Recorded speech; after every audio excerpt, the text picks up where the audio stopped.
Think about something simple. Last year, a cup of coffee cost $3. This year, the same coffee costs $4. If that's happening across lots of things you buy, food, rent, gas, that's inflation. Inflation means prices are rising overall, not just for one item. And when prices rise, each dollar you have buys less than it used to. That loss of buying power is the real problem inflation creates. Formally, inflation is a sustained increase in the average price level of goods and services over time. Sustained matters because a one-time jump in price isn't inflation.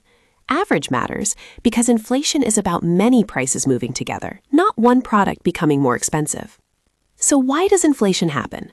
One major reason is demand pull inflation. This happens when people want to buy more than the economy can produce.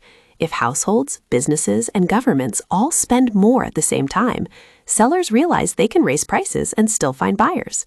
You can think of it like too many people trying to buy too few concert tickets. Prices get bid up. Another cause is cost push inflation. Here, prices rise because it becomes more expensive to produce things.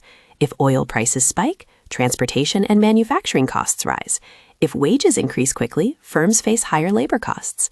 Businesses usually respond by passing those higher costs on to consumers through higher prices.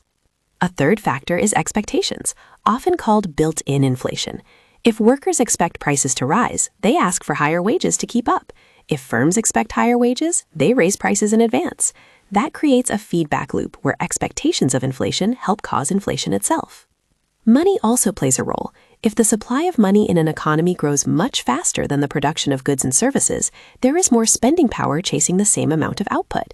Over time, that tends to push prices upward. This is why central banks pay close attention to how much money and credit are circulating in the economy. Now, how do we actually measure inflation? Prices change all the time, so we need a systematic way to track them.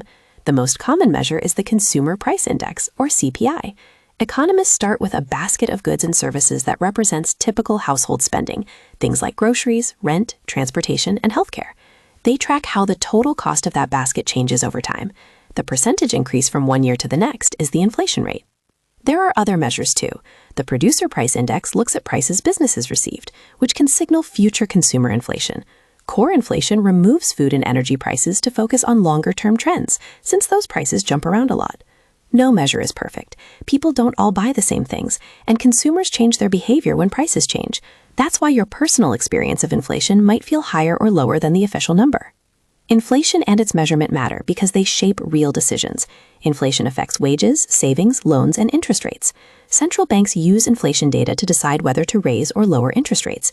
And for households, understanding inflation explains why money feels like it doesn't go as far as it used to.